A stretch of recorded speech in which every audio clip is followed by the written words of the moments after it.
जालिंदर सुपेकर यांनी 500 कोटी रुपये मागितल्याचा अमरावती कारागृहामध्ये बंदिस्त कैद्याच्या वकिलांचा आरोप आहे। पुण्यामधील सावकार नानासाहेब आणि त्याचा मुलगा गणेश गायकवाड हे गणेशच्या बायकोचा छळ केल्याच्या आरोपावरून गेली काही वर्ष तुरुंगामध्ये आहेत। या बाप लेकांनी त्यांच्या वकील निवृत्ती कराड यांच्या मार्फत जालिंदर सुपेकर यांनी त्यांना 300 कोटी रुपये मागितल्याची तक्रार सध्या न्यायालयामध्ये केलेली आहे।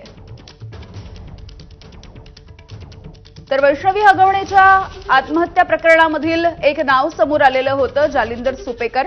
हगवणे यांचे ते मामा आहेत जालिंदर सुपेकर आणि त्यांचे आता वेगवेगळ्या पद्धतीचे कारनामे सुद्धा समोर येत आहेत, कारण 500 कोटी रुपये जालिंदर सुपेकर यांनी मागितले असा आरोप करण्यात आलेला आहे। मंदार गोंजारी आमचे प्रतिनिधी एकूणच याविषयी माहिती देत आहेत। मंदार, नानासाहेब गायकवाड आणि गणेश गायकवाड हे दोघं बापलेक गेले काही वर्षांपासून तुरुंगात आहेत। गणेश गायकवाडच्या पत्नीचा छळ केल्याचा त्यांच्यावरती आरोप आहे।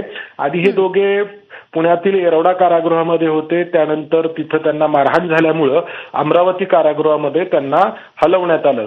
तिथं ऑगस्ट 2023 मध्ये जालिंदर सुपेकर गेले होते तुरुंग उपमहानिरीक्षक म्हणून, आणि त्या ठिकाणी जालिंदर सुपेकरांनी आपल्याकडे 500 कोटी रुपये मागितले जर जामीन हवा असेल तर, असा आरोप या गायकवाड बापलेकांच्या वकिलांनी न्यायालयामध्ये जी याचिका दाखल केलेली आहे त्यामध्ये केलेला आहे।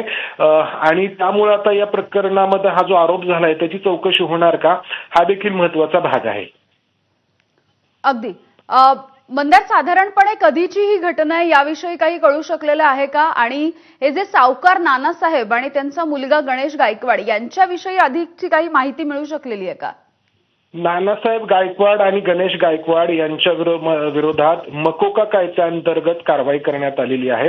नानासाहेब गायकवाड यांनी सावकाराच्या माध्यमातून अनेकांचा छळ केल्याचा आरोप आहे, आणि जेव्हा नानासाहेब गायकवाडचा मुलगा गणेश गायकवाड याचं लग्न झालं राष्ट्रवादी आणि त्यानंतर शिवसेनेत गेलेले नेते दीपक साळुंके यांच्या मुलीसोबत, तेव्हा त्या मुलीचा देखील हुंड्यासाठी या बापलेकांनी छळ केला आणि त्यानंतर त्यांच्या विरोधात 2021 मध्ये गुन्हे दाखल झाले। तब्बल 13 गुन्हे छळवणुकीचे, वेगवेगळ्या लोकांच्या सावकारीच्या माध्यमातून केलेली छळवणूक असेल किंवा सुनेची छळवणूक असेल, या बापलेकांवरती दाखल झाले। त्यानंतर त्यांच्यावरती मकोका कायद्याअंतर्गत कारवाई करण्यात आली आणि त्यानंतर त्यांची रवानगी पुण्यातील येरवडा कारागृहामध्ये झाली। मात्र त्या ठिकाणी इतर कैद्यांकडून नाना गायकवाडला मारहाण झाली आणि त्यामुळे त्याला अमरावती कारागृहामध्ये हलवण्यात आलं। अमरावती कारागृहामध्ये तो असताना 21 ऑगस्ट 2023 ला जालिंदर सुपेकर हे तुरुंग उपमहानिरीक्षक या नात्याने त्या ठिकाणी गेले आणि तिथे त्यांनी 500 कोटी रुपये मागितले असा आरोप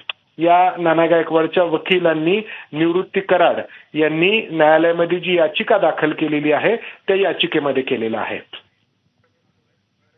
अगदी मंदार, असे सोबत राहा, आपल्यासोबत रजत वशिष्ठ सुद्धा आहेत या संदर्भात माहिती देण्यासाठी आमचे प्रतिनिधी। रजत,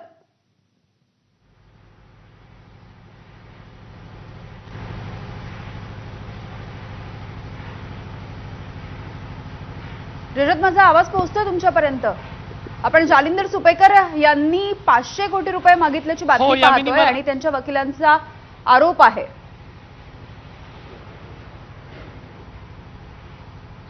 नक्कीच ही जी याचिका आहे ती नागपूर खंडपीठासमोर 2023 मध्ये दाखल करण्यात आलेली होती आणि पुण्याचे जे नानासाहेब गायकवाड आणि त्यांचा मुलगा गणेश गायकवाड आहे त्यांच्या वतीने त्यांच्या वकिलाने ही याचिका नागपूर खंडपीठामध्ये दाखल केलेली आहे। मुळात अमरावतीचा जो केंद्रीय कारागृह आहे तिथला हा प्रकरण आहे आणि असा आरोप आहे गायकवाड पितापुत्रांचा आपल्या वकिलाच्या मार्फत या याचिकेमध्ये केलेला आहे की जालिंदर सुपेकर त्यांना अमरावतीच्या तुरुंगामध्ये येऊन भेटले होते आणि त्यांनी त्या ठिकाणी त्यांना धमकावलेला होता आणि त्याच्यानंतर त्यांना 550 कोटी रुपये तुम्हाला द्यावे लागतील अशा पद्धतीचं ची मागणी केली होती आणि त्या संदर्भात दबाव आणला होता। खरं पाहिलं तर हा प्रकरण खूप मोठा आहे आणि पुण्यापासून या प्रकरणाची सुरुवात झालेली आहे आणि कौटुंबिक कलहातून या प्रकरणाची सुरुवात झाली होती आणि या प्रकरणामध्ये जे नानासाहेब गायकवाड आणि गणेश गायकवाड यांचे जे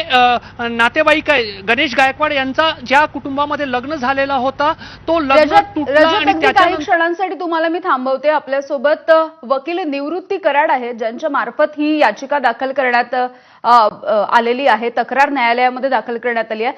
निवृत्तीजी, काय माहिती आहे तुमच्याकडे या एकूणच प्रकरणाच्या संदर्भात? 2023 मध्ये ही याचिका दाखल केली असं कळतंय. याच्यामध्ये मी सुरुवातीपासून या केसेसमध्ये काम पाहतोय गायकवाडांचे.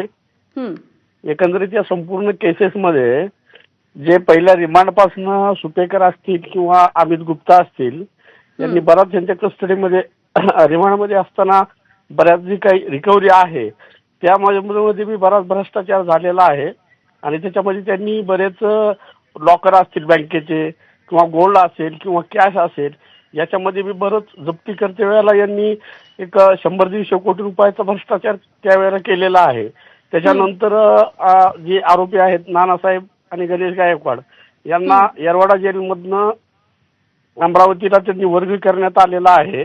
आणि वर्ग केल्यानंतर ते जालिंदर सुपेकर जे आहेत ते जेलचे उपमहानिरीक्षक असताना त्यांनी साधारणतः 2024 मध्ये ते अमरावती जेलला त्यांची व्हिजिट केली असतात. त्यांनी तिथं जाऊन त्यांना धमकावून जेलमध्ये त्यांना मारहाण करून असं सांगण्यात आलं गणेश गायकवाड आणि नानासाहेब गायकवाडांनी, तिथं त्यांना धमकावून त्यांच्याकडनं एक 400 ते 500 कोटी रुपयाची त्यावेळेला तिथं धमकावून ते तिथं डिमांड केलेली आहे. आणि यांनी डिनाय केला असता तिथले काही कर्मचारी होते जेलमधील, काही मिराशे आहेत, कोणी भोसले आहेत, की त्या लोकांना सांगितलं की तुम्ही यांना टॉर्चर करा आणि तुम्ही जर नाही टॉर्चर केलं तर ह्या संबंधित लोकांना सुपेकरांनी सस्पेंड केलेलं आहे. 5 ते 6 लोक आहेत अमरावतीच्या जेलमध्ये, या लोकांना त्यांनी सस्पेंड केलेलं आहे. आणि ह्याची पिटिशन आम्ही 2024 मध्ये नागपूर खंडपीठामध्ये फाईल केलेली आहे. बरं. निवृत्तीजी, खरं तर 500 कोटी रुपये हे सुपेकरांना तुम्हाला जामीन मिळवून देतो यासाठी मागण्यात आलेले होते असं सुद्धा कळतंय. जामीन कसा काय ते मिळवून देणार होते 500 कोटी रुपये घेऊन? मी तुम्हाला ह्याच्यामधनं ह्या प्रकरणामधनं बाहेर काढून देतो.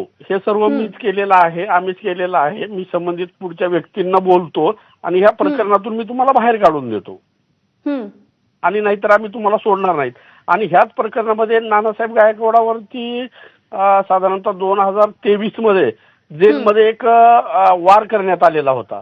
एक सोलापूरचा कैदी होता, त्या कैद्यांनी त्यांच्या गळ्यावरती एक पत्र्यांनी वार करण्यात आला होता त्यांच्या गालावरती. तसा FIR आम्ही तिथं दाखल केलेला आहे, त्या पोलिसांनी दाखल केलेला आहे, येरवडा पोलिसांनी. पण निवृत्तीजी, खरं तर हे जे दोघं जण आहेत म्हणजे नानासाहेब आणि गणेश गायकवाड, हे दोघे सुद्धा गणेशच्या बायकोचा छळ केला या आरोपावरून तुरुंगात आहेत, बरोबर?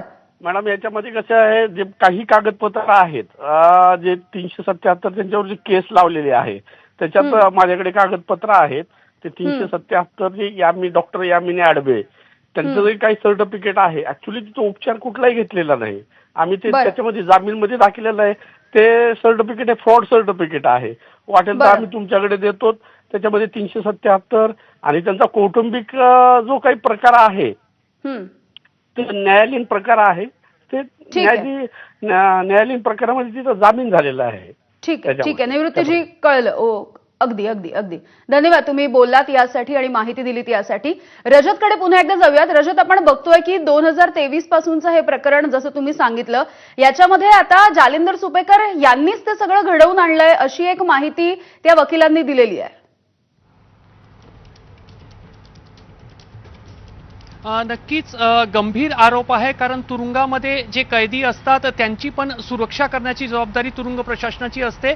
आणि जालिंदर सुपेकर तेव्हा कारागृह प्रशासनमध्ये महानिरीक्षक पदावर होते आणि त्यांनी अमरावती जेलमध्ये येऊन 2 कैद्यांना धमकावलेला होता आणि त्यांच्याकडे पैशाची मागणी केली होती, असा गंभीर आरोप जो आहे तो या याचिकेतून करण्यात आलेला आहे. आणि ही याचिका नागपूर खंडपीठात दाखल करण्यात आलेली आहे. खरं पाहिलं तर माझ्याकडे त्या याचिकेमधील काही महत्त्वाच्या तारखा आहे.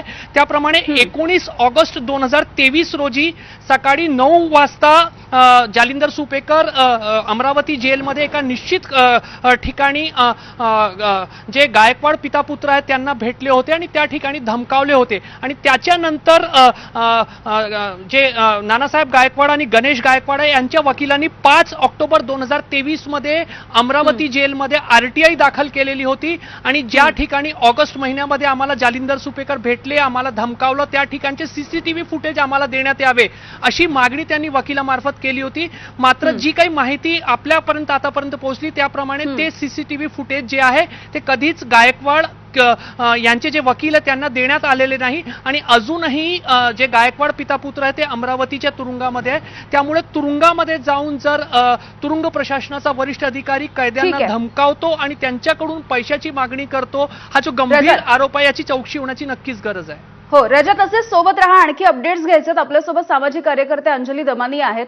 अंजलीताई, तुम्ही आधी सुद्धा आरोप केलेले होते की 500 कोटी रुपयांचा जो घोटाळा आहे किंवा ज्या पद्धतीचा भ्रष्टाचार आहे तो जालिंदर सुपेकर यांच्या नावावरती असू शकतो आणि आता एक या संदर्भातली मोठी बातमी येते ती म्हणजे जालिंदर सुपेकर यांनी कैद्यांना धमकावून त्यांच्याकडून 500 कोटी रुपये मागितले असा आरोप करण्यात आलाय. याचिका 2023 ची आहे आणि आता आपण 2025 मध्ये या संदर्भातली बातमी बघतोय. नाही, जलिंदर सुपेकर हे सगळ्यांकडनंच पैसे मागायचे हे आरोप त्यांच्यावर आज नाही, गेले कित्येक वर्ष होत आहेत. तुम्हाला जर मी आठवत असेल की मी एक ट्विट देखील केलं होतं ज्याच्यात मी एका PSIच्या आत्महत्येची सुइसाईड नोट देखील टाकली होती आणि त्या सुइसाईड नोट मध्ये सरळ सरळ लिहिलं होतं की जलिंदर सुपेकर यांनी त्यांच्याकडनं एकदा नाही वारंवार वसुली करण्यासाठी सांगितलं, वसुली केली नाही म्हणून त्याचा छळ केला गेला आणि त्यानंतर अनेक गोष्टी झाल्या होत्या. म्हणजे त्याला दिवाळीसाठी त्याच्याकडनं पैशाची मागणी केली गेली. त्यानंतर मी 500 कोटीचा त्यांचा जो स्कॅम होता त्याची सगळी माहिती दिली आणि त्या स्कॅम मध्ये आव्हानामध्ये नाव येऊ नये म्हणून त्यांनी फोन देखील केला होता आणि माझं नाव काढा आणि त्याच्याऐवजी प्रशांत बुर्डे, ADG प्रशांत बुर्डे यांचं घाला. हा ऑडिओ क्लिप देखील आल्यानंतर मी ती माहिती देखील गृह मंत्रालयाकडे पाठवली होती.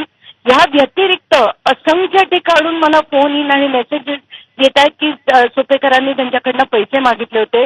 हगवणे प्रकरणात देखील मी ते त्यांचं अख्खं बँक स्टेटमेंट हे देखील ट्विट केलं होतं की त्यांच्या मिसेसनी सुद्धा रुखवतासाठी 1 लाख रुपये घेतले चेकनी आणि 50,000 कॅशनी.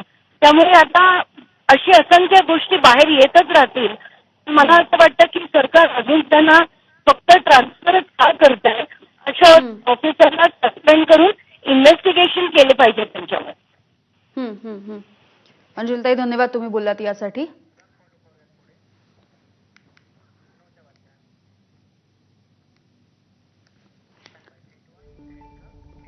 त्यामुळे एकूणच या सगळ्या प्रकरणामध्ये आता जालिंदर सुपेकर यांच्या अडचणी चांगल्याच वाढणार आहेत.